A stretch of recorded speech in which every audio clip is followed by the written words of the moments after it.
Alright. Off-road and on-road mode, that's clever.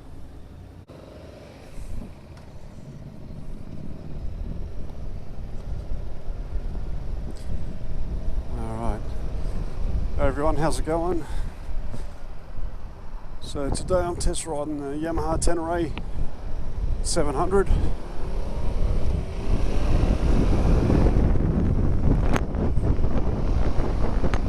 First impression, it's a very tall bike, and so it should be. It's meant to be for a mixture of I suppose fire trails and a lot of dirt road touring.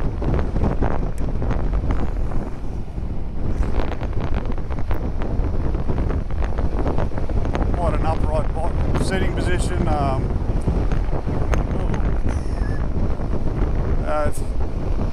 Screen seems to be doing a decent job protecting him, still copping wind in the neck, but it seems like it's breaking the wind enough not to be annoying. The face isn't copping a founding, but I do feel it around the neck area and the shoulders. That's probably because I'm tall as well. This bike really isn't designed for short people due to the ground clearance. Brakes are good. First thing you notice on the right hand side, there's this here, your foot does rub against it when you first start riding it, and hopefully when I get into the ride I'll adjust and get used to it, but you do feel a rub against the inside of your leg. I'm assuming that's why it's got the guard there. Simple LCD dash. Now unfortunately I can't take this one off-road because it's just a demo ride, so we'll just be talking about its road manners. And so far so good, but yeah, I haven't been riding it that long, but there's nothing unpredictable about it, nothing uncomfortable. Not sure how the seat is fairly comfortable so far. It'll be interesting to see what it's like after an hour. Nice clear speedometer. There's a mode, eco mode. Okay, I do love a fuel gauge, that's quite handy.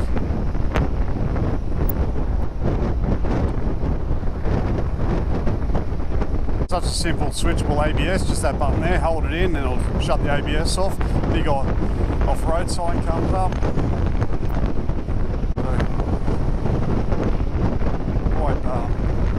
Quite clear, you're not guessing as to what mode you're in. Yeah, the only gripe so far is that that engine, that protruding, I think it's just a cover, but I do feel my right boot rubbing against it. That is a little bit distracting.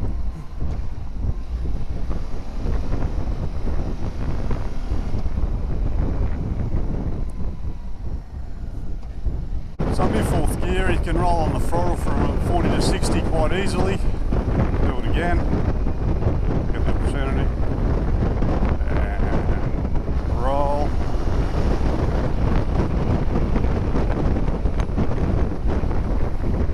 So still am getting a bit of wind buffeting around the chest area, and this provides minimal protection. I suppose if you're a bit shorter you'd be alright. Yeah. But again, I'm 6'4", 192 centimetres. Bars are in a nice spot, nice and upright. All your indicators are straightforward. Pass, on, indicators, high beam, low beam, and hazard lights.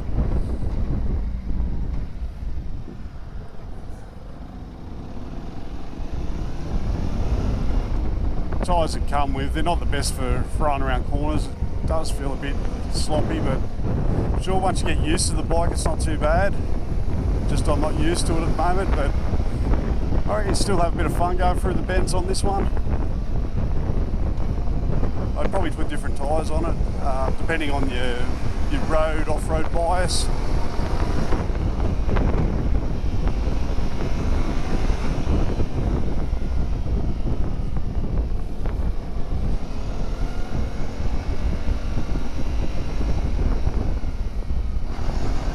Oh yeah, that front wheel will lift if you give it the beans in second gear, which is handy when you're going over logs and stuff, I suppose, but you'd probably be in first. I don't think you'd be going as quick as that, but definitely wants to raise or lift. This is just in eco mode, so I couldn't imagine what it'd be like in full power, but I'm keen to give it a go. As a daily commuter, it's narrow enough to get through traffic. It's upright enough to see over traffic, so good there. Could you ride this bike every day? And that's one thing you could do with the Royal Enfield Himalayan, but you're comparing two very different bikes there, I feel.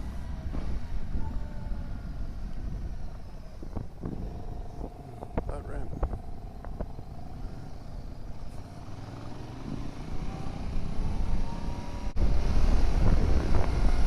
Oh, brakes are good.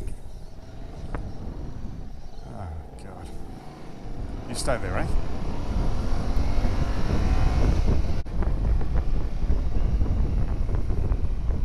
All right.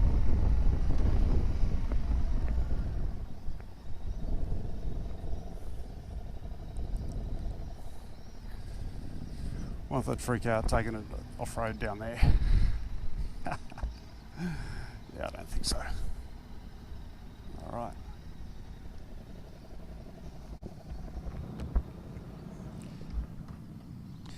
So good cut-off switch. Oh, it's a long way down.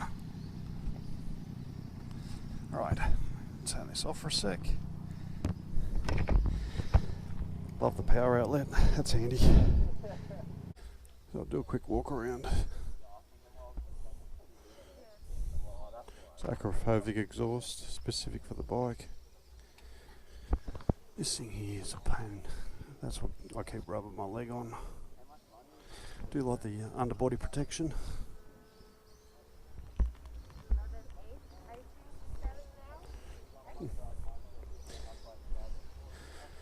This is a good looking bike.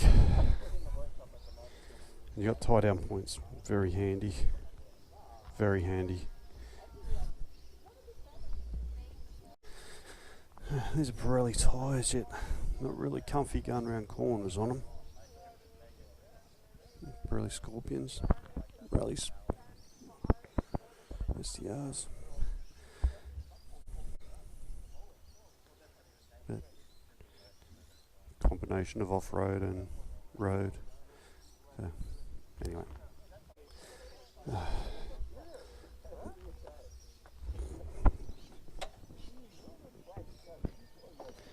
Let's try to get on the center stand. Oh, look at that clearance. That was effortless.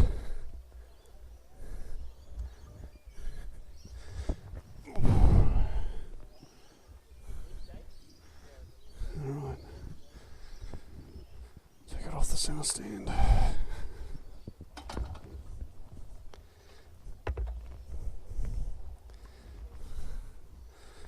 Alright.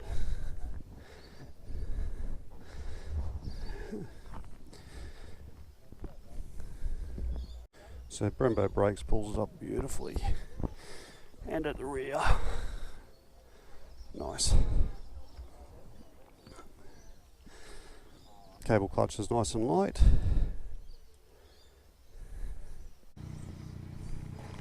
Alright, so just had a quick walk around. So getting on's quite easy if you're tall, but it is a tall bike, a very tall bike. Alright, back we go. So being such a tall bike, having a high centre of gravity, if you were to use this mostly on road, I'd probably look at changing the tyres, because even though they're Pirellis, they don't give you much confidence in that front end grip. It might just be me and a bike I'm unfamiliar with. So I don't think the screen's adjustable. I had a look trying to, but it's only 4 screws and that whole front can come off, and I'm assuming you can get a bigger aftermarket one that is set a lot higher. This thing's got plenty of grunt, that's more than enough. Doesn't feel overly heavy even though it's a tall bike. And its closest competitor is probably the KTM 790R. They're about 3 grand more. Allegedly they come with a lot more tech, and that, I wouldn't doubt that. I think the Yamaha, they try to keep it as simple as possible, so if something breaks, you've got a chance of getting home on it. We've got a chance of fixing it.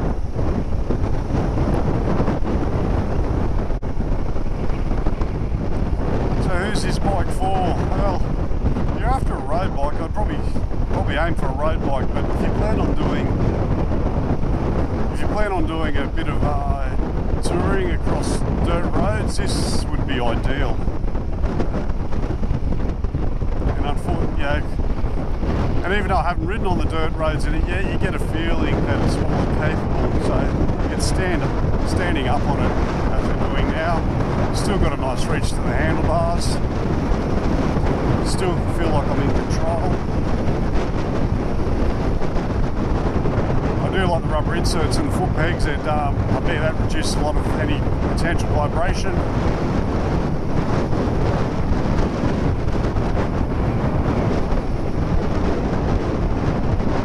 Yeah. It's easy to position yourself on it. I do like it. 17 grand though. It's about on par, and I reckon you could, because it's a new bike, there's probably not as much opportunity to screw them hard on price yet, but yeah, in another 12 months, especially if they haven't sold as many as they'd like, that's the time to strike. I always tell people don't buy a bike that's just come out. You're paying what I call the hype price. You've seen that on some brands, you know. Husqvarna comes to mind with their Svat Pillen and Vid Pillens, you know. They've dropped 4 to 6 grand in price, and they're probably where they should be. And I'd say this one's no different. You know, 17 grand, you can probably get it for close to 16 on road, I reckon, if you drove a bargain, didn't have a trade-in. Do not, unless you got a worthwhile trade-in or you just couldn't be bothered.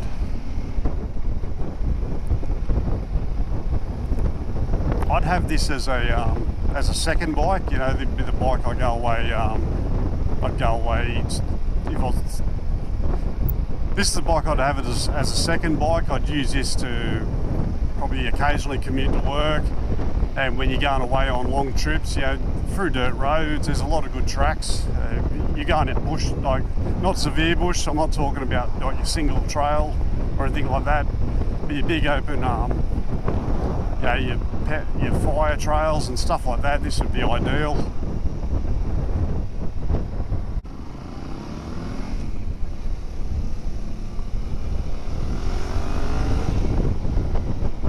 More than adequate acceleration to get you out of any situation on the road.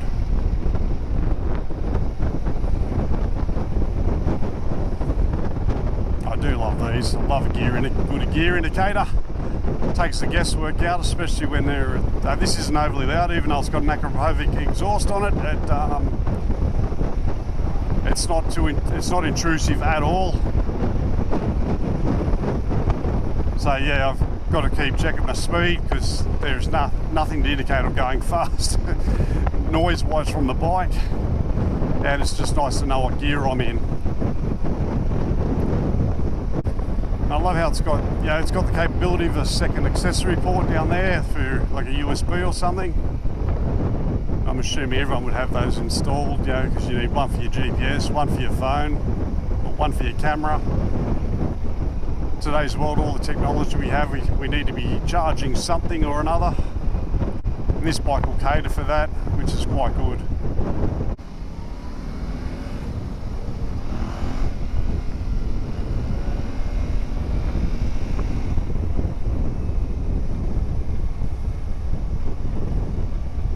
Shame we don't go on the motorway, that'd be awesome. That's my brief ride on the Yamaha's Tenere 700. Hope this video was helpful in some way. If it was, please give it a like. Also, if you haven't subscribed, please, the more subscribers the better for me. The more I get, the more I can actually do proper bike reviews, and said my goal is to be able to get bikes for longer periods of time and actually do a full-on long-term review and get down right to the nuts and bolts of them.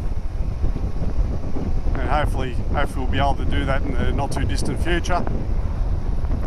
Anyway, thanks very much for watching, and I'll see you on the next vid.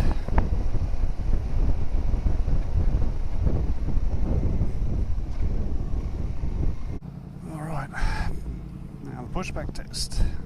Yep, even I'm on my tippy toes for this. And with them back in gear, side stand down.